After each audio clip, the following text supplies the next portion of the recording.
हरे कृष्णा। सभी भक्तों को प्रणाम, धन्यवाद। तो आप सभी लोग बड़े प्रेम से हमारे वीडियो को देख रहे हैं। कल के वीडियो में हमने देखा कि कम से कम 1000 से अधिक लोगों ने देखा है और इसी तरह आप हमें सहयोग देंगे। भगवान की कथा आप भी सुनेंगे, हम करेंगे, दोनों को लाभ है। आयोजन करने वाला, प्रवक्ता तथा श्रवण करने वाला सभी का इसी में लाभ होता है। तो आप लोगों के प्रेरणा से हम कथा कर रहे हैं, लेकिन सबसे अनुरोध है, विनती है, आप लोग सब्सक्राइब करिए, लाइक करिए, शेयर करिए, जिससे हमारे वीडियो का जो अगला नोटिफिकेशन होगा वो आप तक पहुंच जाएगा। ठीक है। तो हरे कृष्णा, राम कृष्ण हरि। ओम नमो भगवते वासुदेवाय। नारायण हरि, नारायण नारायण नारायण। तो चलिए आज हम एक सुंदर कथा को सुनते हैं। कल किसी विद्यार्थी ने हमसे बात कही, क्या ये मूर्ति के भगवान बोलते हैं? तो हमने कहा हाँ बोलते हैं, इसके बहुत सारे प्रमाण हैं, आज भी बोलते हैं, आज भी कहीं भक्त अनुभव करते हैं। तो एक छोटी सी कथा के माध्यम से हम बताएंगे। भगवान का जो अर्चा विग्रह होता है, ये तब तक मूर्ति रहती है, उसको हम पत्थर की मूर्ति कह सकते हैं। कब तक? जब तक भगवान के शुद्ध भक्त उन्हें आह्वान करके स्थापित नहीं करते, तब तक। वेदों में इस बात का प्रमाण है। जब मूर्तियां बनाई जाती है और फिर बड़े बड़े भगवान के शुद्ध भक्त उन सभी विग्रह के, उस मूर्ति के सभी अवयवों को प्राण प्रतिष्ठापना करते हैं। हाथ में, कान में, नाक में, मुंह में, सभी इंद्रियों में, पैरों में। तो सारी जो मूर्ति है वह मूर्ति सगुण साकार बन जाती है। उसमें प्राण आ जाते हैं और प्राण आने के कारण वे अब मूर्ति नहीं रहती। मूर्ति नाही तुम्ही साक्षात बजेंद्र नंदन। इसलिए भगवान उस मूर्ति से प्रकट होकर के अपने भक्तों को दर्शन देते हैं। इसकी लाखों कहानी आपको सुनने को मिलेगी, लाखों प्रमाण आपको मिलेंगे, है ना। कौन कहता है भगवान खाते नहीं, यशोदा की तरह तुम, सबरी के तरह तुम खिलाते नहीं, है ना। प्रेम, सबरी जैसा प्रेम होना चाहिए। खाएंगे भगवान, खाएंगे। एक दिन भगवान आते भी है और खा के चले जाते भी। कौन कहता है भगवान सोते नहीं, यशोदा की तरह तुम सुलाते नहीं। आप वात्सल्य भाव में यदि भगवान का भक्ति करते हो, ये मेरा पुत्र है, मैं माता हूं, तो ये मूर्ति को हम जब सुलाते हैं, ये अर्चा विग्रह को हम सुलाते हैं, तो वही फल आपको मिलता है जो यशोदा मैया को प्रत्यक्ष रूप में मिलता था। आपको फल से तो लेना है ना। वही आनंद आपको आज मिलता है। ये मेरे प्रभु है।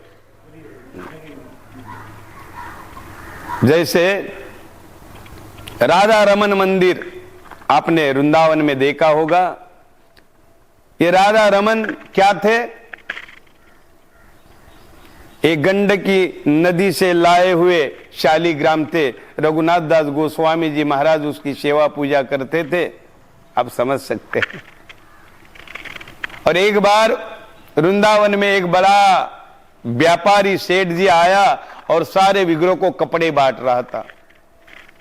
सभी पुजारी लोग दौड़ दौड़ करके आप अपने मंदिर के विग्रहों के लिए कपड़े लेते थे, और रघुनाथ दास गोस्वामी रोने लग गए। क्यों?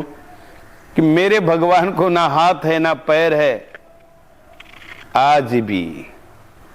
और ये बहुत पुरानी कहानी नहीं है, केवल अभी चैतन्य महाप्रभु के शिष्य रघुनाथ दास गोस्वामी 500 वर्ष पूर्व की बात है। आज भी वहां विग्रह है जहां लाखों लोग जाकर के उसका दर्शन करते हैं, और आप लोग भी करना है। या फिर हम वृंदावन जाएंगे तो आप हमारे साथ आना। तो रघुनाथ दास जी रोने लग गए कि मेरे विग्रह को तो हाथ पैर नहीं है। रात में सो गए, सुबह होते ही देखा तो साक्षात मूर्ति आपने आप स्थापित हो गई, जिसके आंख नाक मुख और पैर और हाथ प्रकट हो गए। बोलो राधा रमन भगवान की। तो आज भी राधा रमन को जाकर के देखोगे, और वो जो शालिग्राम था वो किधर गया पता भी नहीं चला, वो इतने आधा फुट की मूर्ति बन गई। तो भगवान अपने भक्तों के भाव को देखता है, अपने भक्तों को प्रसन्न करने के लिए प्रकट हो जाते हैं। अब यहां पर किसी ने बनाया नहीं मूर्ति को, किसी ने छिन्नी हथौड़ी से भी नहीं बना, वो स्वयं मूर्ति बन गए। तो इससे पता चलता है। तीसरा प्रमाण ये है, ये कथा हमने सुनी है, अब हमें नाम नहीं याद आ रहा है, लेकिन हम सुनाते हैं आपको। एक बार एक भगवान के शुद्ध भक्त, क्योंकि उन्होंने शास्त्र में सुना था कि भगवान ये कोमल अंग वाले होते हैं, उनका अंग बड़ा कोमल होता है, तो अपने घर के जो अर्चा विग्रह है उनको बड़े कोमलता से हाथ से ऐसे, कहीं भगवान को दुख ना हो, कहीं भगवान को मेरे इस भौतिक संसार के हाथों से तकलीफ ना हो, इसलिए बड़े हल्के से नला रहे थे। धीरे धीरे चंदन लगा करके उनको घिस रहे थे। और वैकुंठ में माता लक्ष्मी के साथ भगवान बैठे हुए थे, तो ऐसे कर रहे उनको गुदगुलिया हो रही है। माता लक्ष्मी ने पूछा नारायण से, अरे ऐसे क्यों कर रहे हो, यहां पर तो हम दोनों ही है। तब भगवान कहते हैं, अरे ये मेरा भक्त देखो ना कैसे कितने हल्के हाथ से नला रहा है, मुझे गुदगुली हो रही है। तो ये प्रमाण मिलता है भक्तों कि यहां की हुई पूजा, अगर आप भक्ति भाव से अपने घरों के विग्रहों को प्रत्यक्ष भगवान मानते हो, तो आपके साथ वही व्यवहार होता है जो वैकुंठ का है। इसलिए भगवान अपने भक्तों को ये अनुभव दिलाते हैं कि मुझे मूर्ति न मानो, मैं स्वयं बजेंद्र नंदन हूं। मूर्ति नाही तुम्हें, साक्षात बजेंद्र नंदन। इस तरह से एक छोटी सी कथा हम फिर बताएंगे, जिसके द्वारा आपकी भक्ति करने की जो प्रेरणा है वो बढ़ेगी। एक बार एक ब्राह्मण तीर्थ यात्रा में चला गया, और उसी वृंदावन में, और उसी तीर्थ यात्रा में उसके साथ किसी और अगल बगल गांव का एक तरुण ब्राह्मण था। ये तो बूढ़ा ब्राह्मण था। ये पहुंच गए वृंदावन। फिर ये जो तरुण ब्राह्मण है, इस बूढ़े ब्राह्मण की सेवा करता था। कभी पैर दबाता था, कभी सर दबाता था, उसको पानी ला करके देता था, जो भी मदद होनी चाहिए सारी मदद उसको करता था। अब एक दिन गिरिराज गोवर्धन की परिक्रमा करके भगवान गोविंद के मंदिर के सामने आकर के बैठे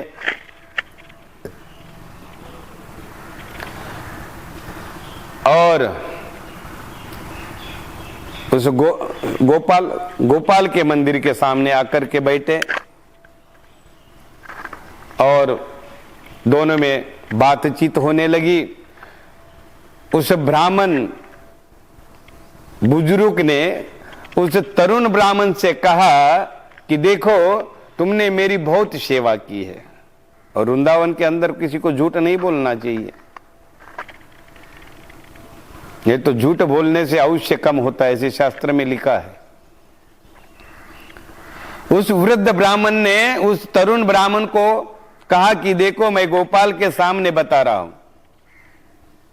मैं जाते ही मेरे पुत्री का विवाह तुम्हारे साथ कर दूंगा। उस तरुण ब्राह्मण ने कहा, देखो तुम तो घर के बड़े अमीर ब्राह्मण हो, मैं तो दरिद्र ब्राह्मण हूं, मैं तो गरीब हूं, वहां जाकर के तुम भूल जाओगे। नहीं नहीं, ये गोपाल साक्षी है। अच्छा ठीक है, ये गोपाल साक्षी है, गोपाल के सामने बोल रहे हो, फिर अपने वचन को पीछे नहीं लेना। अपने वचन से मुकरना नहीं तुम। उस बूढ़े ब्राह्मण ने कहा, नहीं मुकरूंगा, तुम चिंता मत करो। कुछ दिन के बाद यात्रा समाप्त हो गई और ये दोनों अपने गांव चले गए। ये बूढ़ा ब्राह्मण अपने घर पर आ गया, वो तरुण ब्राह्मण अपने घर चला गया। बूढ़े ब्राह्मण ने अपने पुत्रों को बताया कि मैंने ऐसे ऐसे एक ब्राह्मण को वचन दिया है। घर के सभी बेटे लोग थे, उन्होंने इनकार कर दिया कि उस दरिद्र के साथ हमारी इस लाडली बहन का विवाह हम नहीं करेंगे। तुमने वचन दिया तो क्या हुआ? अरे हमने वचन दिया गोपाल के सामने तो क्या हुआ? हम उसको बोलेंगे हमारे बाप ने ऐसे ही बोल दिया था। हाँ। और हमारे बाप ने ये बोला ही नहीं है, तो तुम खामोश रहना, तुम कुछ मत बोलना। वो तरुण ब्राह्मण आ गया उस गांव में, उस बूढ़े ब्राह्मण के घर के अंदर आ गया, घर में आ गया और उस ब्राह्मण से कहा कि देखो, अब आपने जो मुझे वचन दिया था उसको पूर्ण करो, मैं आपके पुत्री के साथ विवाह करना चाहता हूं। उसके लड़के तैयार हो गए, लट्टी डंडा लेकर के, भाग जाओ यहां से, हमारे बाप ने ऐसा कोई तुमको वचन नहीं दिया है। उसको झगड़ा करने लगे, उसको धकेलने लगे, मारपीट करने की कोशिश करने लगे। तब उस गांव के कुछ पंच लोग आए और ये पंचायत करने वाले पंच लोगों ने उससे पूछा, तो उसने कहा कि देखो, हम दोनों जब वृंदावन में यात्रा कर रहे थे तो इन्होंने मुझे वचन दिया था कि हमारे बेटी के साथ तुम्हारा विवाह कर देंगे। अब ये अपने दिए हुए वचन से मुकर रहे हैं। तब पंच ने कहा, अच्छा ये बताओ कि साक्षीदार कौन है? तो बोले भगवान के सामने साक्षी दी है, गोपाल भगवान के सामने। तो पंच ने कहा कि ठीक है, जिसने साक्षी दी है उस व्यक्ति को लेकर के आना। लेकिन भगवान के ऊपर बड़ा विश्वास। वो तरुण ब्राह्मण वृंदावन में गया और गोपाल जी के सामने प्रार्थना करने लग गया, गोपाल जी, आपके सामने आपको सब कुछ पता है, आपके सामने आप साक्षीदार है। उस बूढ़े ने मुझे वचन दिया था कि मेरे पुत्री के साथ तुम्हारा विवाह करूंगा, अब वो ना कह रहा है। और पंच ने कहा है कि आपको मेरे साथ आना है, क्योंकि पंच ने कहा साक्षी देने वाले गोपाल को ले आओ। ये होती भोली भक्ति, और भोले भक्ति में ही प्रेम होता है। भोली मतलब अनाड़ी वाली नहीं, अज्ञान वाली नहीं, ज्ञान भी होना चाहिए। विश्वास, पूर्ण विश्वास। भगवान ने कहा, अरे पुत्र, तुम्हें पता है मैं एक पत्थर की मूर्ति हूं, मैं कैसे चल सकता हूं? इस तरुण ब्राह्मण ने ये वाक्य सुना और वाक्य सुनते बड़ा हैरान हो गया। ये भगवान तो बड़ा चतुर है। अरे गोपाल जी, उल्लू मत बनाओ, हम जानते हैं यदि आप बोल सकते हो तो मेरा विश्वास है कि तुम चल भी सकते हो। चलो मेरे साथ, ज्यादा देर न लगाओ। गोपाल जी ने कहा, ठीक है, तुम आगे चलो, मैं पीछे चलता हूं, लेकिन तुम मुड़ के मत देखना, जहां पर भी मुड़ के देखोगे मैं वहीं रुक जाऊंगा। बोले, हाँ शरीयत मंजूर है, परंतु तुम आ रहे हो ये हमें कैसे पता चलेगा? तो उन्होंने कहा कि ऐसे पता चलेगा, मेरे पैरों के जो पैंजन हैं वो छुम छुम आवाज करेंगे, तो तुम सोच लेना, समझ लेना कि मैं तुम्हारे पीछे आ रहा हूं। बोले ठीक है। अब वो भक्त आगे आगे आगे आगे चल रहा है, पीछे पीछे भगवान ऐसे करते करते उड़ीसा के एक गांव के नदी तक आए। भक्त आगे चल रहा है, भगवान के पैर नदी में घुसने के कारण, रेत के कारण उसकी आवाज नहीं आ रही है। तो भक्त ने पीछे मुड़ करके देखा तो भगवान वहीं रुक गए। अब भक्त को बड़ा आश्चर्य हुआ कि मैंने क्यों पीछे मुड़ा, और भगवान यहीं रुकेंगे, अब गांव तक नहीं आएंगे। तब जाके उस तरुण भक्त ने गांव वाले पंच को वहां लाया, बोला भगवान यहां खड़े हैं, चलो। और फिर भगवान ने कहा, सबको बताया, हाँ इस वृद्ध ब्राह्मण ने इस तरुण ब्राह्मण के साथ अपने पुत्री का विवाह करने का वचन दिया था मेरे सामने। भगवान बोले भी, भगवान चले भी और भगवान बोले भी। इसलिए आज भी जगन्नाथपुरी से कुछ ही दूरी पर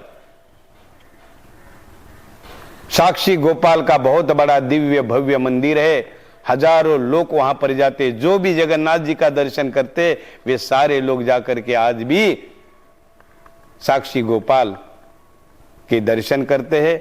साक्षी देने के कारण साक्षी गोपाल के नाम से भगवान प्रसिद्ध हुए हैं। आप लोग भी जा सकते हैं, हम लोग भी जाने वाले हैं, तो आप लोग हमारे साथ भी आ सकते हैं। तो आपने देखा होगा कि भगवान वृंदावन से चलते हुए रेमुना में आए और वहां पर साक्षी गोपाल बन करके बैठ गए। आज उनका दिव्य और भव्य मंदिर है, जहां हजारों लोग आकर के भगवान का दर्शन करते हैं। यह सत्य घटना है। तो इससे आप पता कर सकते कि भगवान खा भी सकते हैं, पी भी सकते हैं, है ना। मधुर मधुर फलों का रस पीने का अर्थ कुछ और मत लगाना, क्योंकि भौतिकवादी लोग तो बड़े नटखट होते हैं, है ना। खाते भी है, चलते भी है, बोलते भी है, सोते भी है। हरे कृष्णा। धन्यवाद। तो इस कथा से आपको पता चला होगा कि भगवान बोलते भी है और चलते भी है। निताय गौर सुंदर भगवान की जय।